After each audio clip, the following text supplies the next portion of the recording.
Traveling as a Nigerian is a costly endeavor, especially considering the current value of the Nigerian naira. How did I visit 6 countries in Africa and 4 states in Nigeria on a budget of less than $1,500? This video is a must watch if you plan to visit multiple African countries on a budget in 2025. It also applies to non-Nigerians. So whip out your notepad because I'm about to drop free game. There's a price breakdown later in the video, but for now I'm gonna talk to you about the countries I visited, my experiences there, and the mistakes I made. My first trip was to East Africa. I did a tour of 3 countries: Rwanda, Uganda, and Kenya. I flew to Kigali, Rwanda, and went by bus to the other countries. My second trip was from Nigeria to Ghana with a stopover in every country. So I stopped over in Benin Republic, Togo, and Ghana. This video goes over how I was able to combine flights, buses, walking across some borders, and motorcycles across 6 countries. Our first country for the day is the wonderful Rwanda. Going to Rwanda, I did not know what to expect. I just had the feeling one that, yo, let's go to Rwanda, and called my friend living there, and we made it happen. My experience in Kigali was amazing. Some people say it's a boring city, and low-key it is if you're coming from somewhere like Nairobi or Lagos or Cape Town, but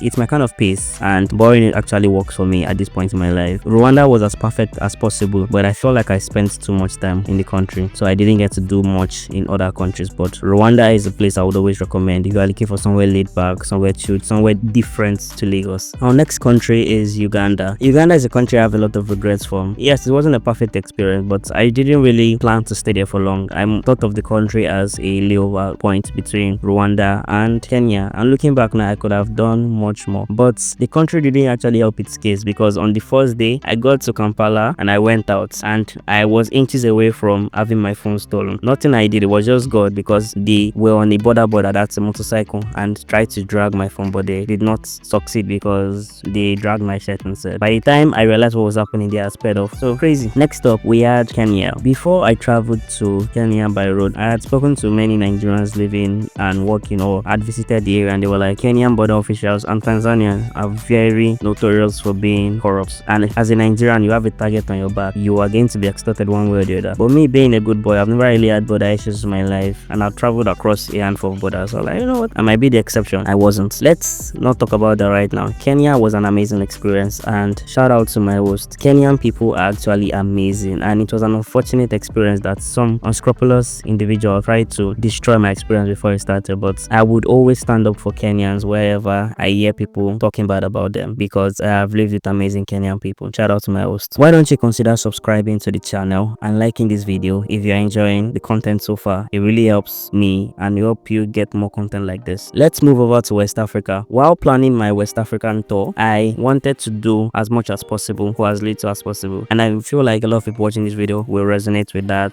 train of thought. Started our trip with a bus journey to Cotonou, Benin Republic. I decided to go by road to Cotonou. I enjoyed my time in Cotonou. Cotonou is actually a very cute and exciting city, but you cannot go to Benin Republic without visiting Ouidah, and Ouidah is where the action is. Benin Republic is an amazing first country for you if this is your first time leaving our country. Next up, I went to Togo. Similarly to Uganda, I failed to plan this country well and ended up having a regrettable experience. I treated it more as a stop-off point between Benin and Ghana, and I got little out of the experience. This is not saying Togo is a bad location. I'll need to revisit to know whether it's actually worth visiting, but the jury is still out on Togo. Anyways, if I ever get to go to Togo again, I'm going to make sure that I give country a proper chance. Now, the final country on the list is Ghana. Ghana is one of my favorite countries, and it was the first country I did when I started traveling beyond our country's borders. I really enjoyed the experience. Ghana is somewhere that I'm always down to go to, and always feels like home away from home. The first time I visited Ghana in 2018, it was very expensive to me, and I think then it was about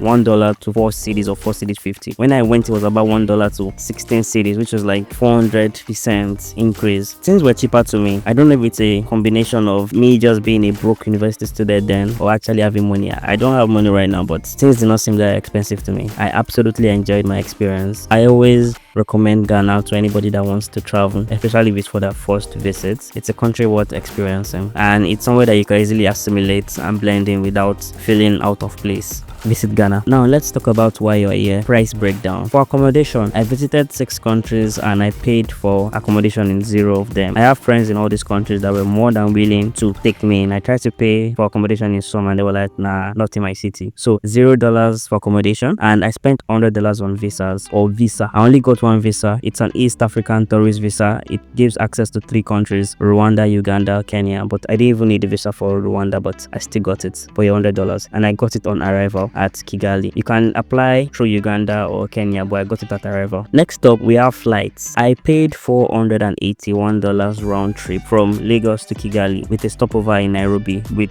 Kenya Airways. I believe $500 is about a good price if you are booking to Kigali via Kenya Airways, but you might need to book a couple weeks or months out. I tried to change my flight dates when I was coming back to a later date, and they were like, it costs at least $100 and up to $300. So I just decided, you know what, let me go home.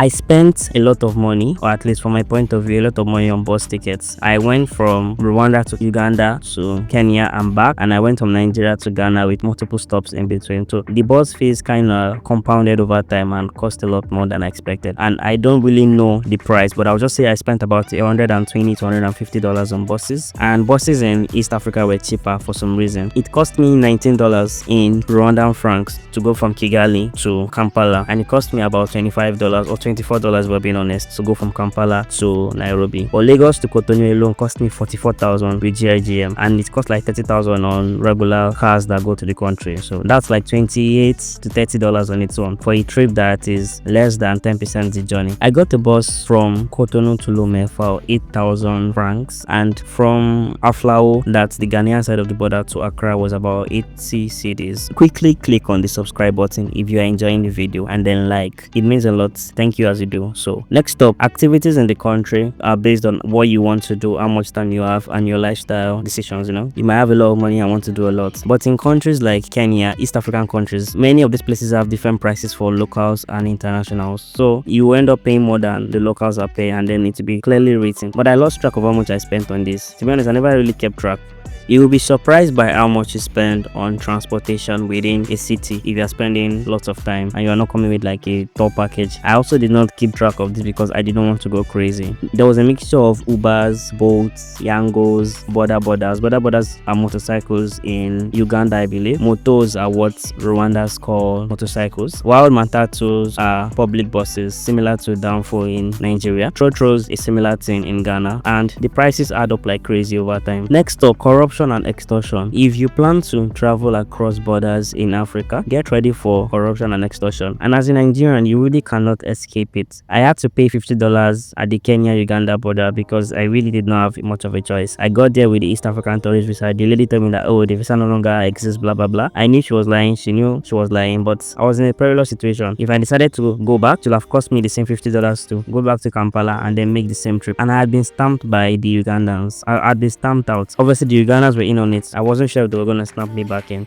So it was like being held off stage. At the Aflao border, that was my first time going to Ghana on my own. So I had to pay, I believe, 5,000 francs to the Togolese, the Ghanaians. It was just a mess. Lots of money. I made a video about that. I don't really want to remember that right now. Same thing with the Ila-Konji border when I crossed from Benin Republic to Togo, and I had to walk because I didn't want to pay the full price. Corruption isn't specific to one country, except the country's name is Rwanda. I witnessed zero corruption in this country. Spectacular. You should consider supporting my channel by becoming a channel member or gifting super thanks. It really helps small YouTubers like myself, especially in this travel niche. Thank you as you do so if you can. Some of the key lessons I learned from my journeys in 2024 are: the first and foremost, travel alone if you have to. I'm not shy about traveling alone. I've tried to arrange group trips with some of my friends, and something always happens. People are always down for a trip until money becomes involved. Don't be scared to travel alone if you have to. You'll meet your tribe on the road or at the airport. Overplan but not overthink. I always take everything even if I know that I will not need it. It's better to have it and not need it. For example, I always travel with my COVID vaccination card. I know some overzealous corrupt officials somewhere might want to use that